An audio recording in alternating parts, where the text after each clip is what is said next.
In my last math test, I just skipped 2 entire questions. Why? It is because I'm not too determined when facing hard math problems. When getting to the really difficult questions towards the end of the test, I just gave up.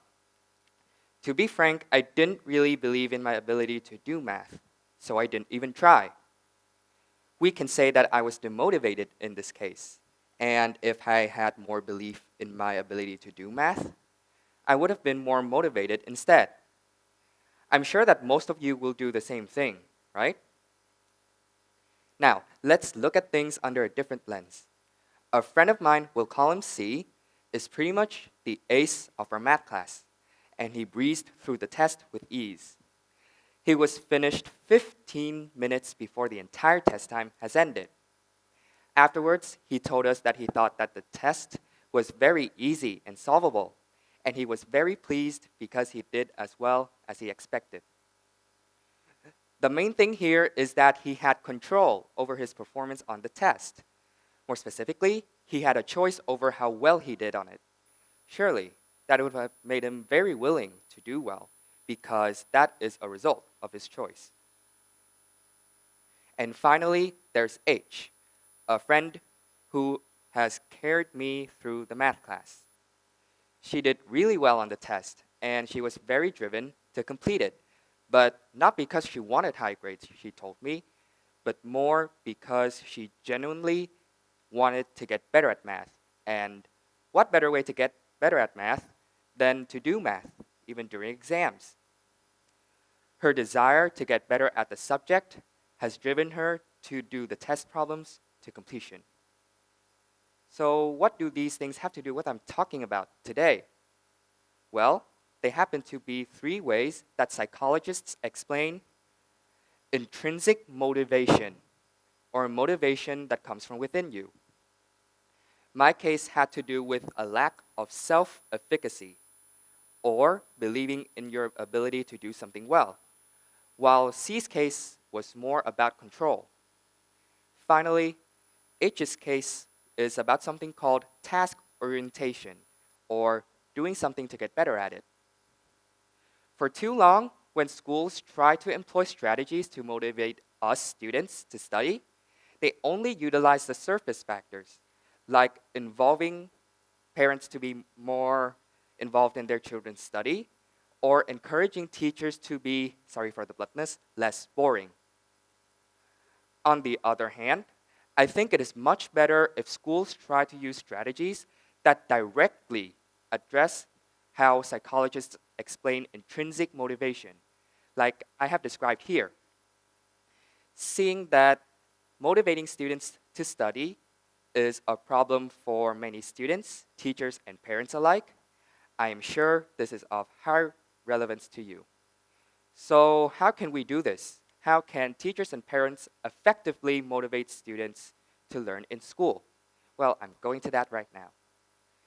As for parents, I will use 2 nice psychological studies to demonstrate how the parents here can help.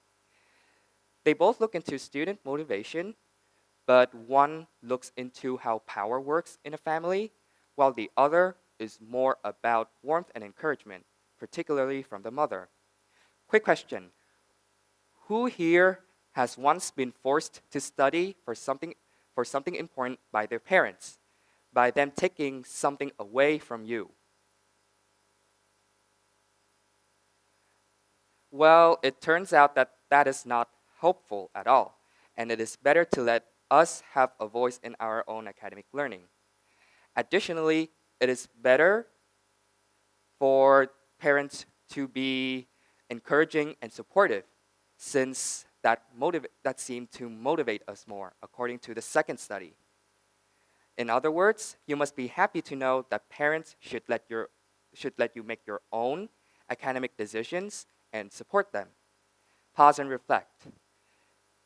If your mother keeps taking away fun video games to force you to study for the finals, chances are you won't be too motivated to study for the finals.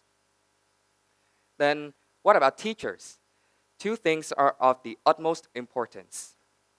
Firstly, teachers have to cultivate the independence of students. In particular, teachers have to provide as many opportunities in the classroom as possible where we can make our own decisions in what we learn and how we learn it. A study done in 2007 looked into this relationship in the science subjects, and the results demonstrated the same things. After all, we're teenagers. We wouldn't want to be babysat all the time. Secondly, teachers must not overlook the ability and effort of students. A study done by Zhou and Erhan in 2013 investigated if teachers underestimating students demotivated them, and what they have found is important. What they have found is that underestimated students tend to be less motivated in higher levels of study and consequently have lower grades than their overestimated counterparts. This is not to say that we should overestimate students, since that would create a false sense of security. Instead, the main takeaway here is that teachers have to accurately assess and evaluate the performance of students in order to optimize their intrinsic motivation in school learning. Do you notice a trend here? The things that raise the intrinsic motivation of students interact with the nature of intrinsic motivation itself. This is exactly what I'm pointing at in this talk, so allow me to repeat my statement from earlier. Instead of employing trite strategies to improve our motivation to study in school, schools should try to use ones that directly address the nature of intrinsic motivation instead, to achieve the same goal, but more effectively. Wait, then what about students? How can we make ourselves more motivated to study? Well, simply reflecting can go a mile. Take some time to think about you and your studying in school.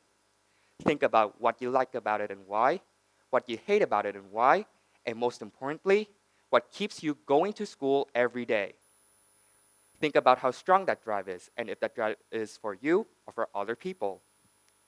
Then, as a result of your thinking, make some changes to your relationships with your teachers and parents, like saying that you want to do these things and avoid other things.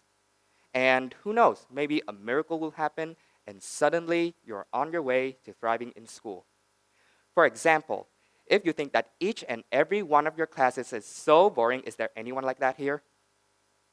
Oh, no one? Okay. If unfortunately that happens to be the case for you, maybe try talking to your teachers about letting you and your friends have a say in what things you learn in class and how you learn it.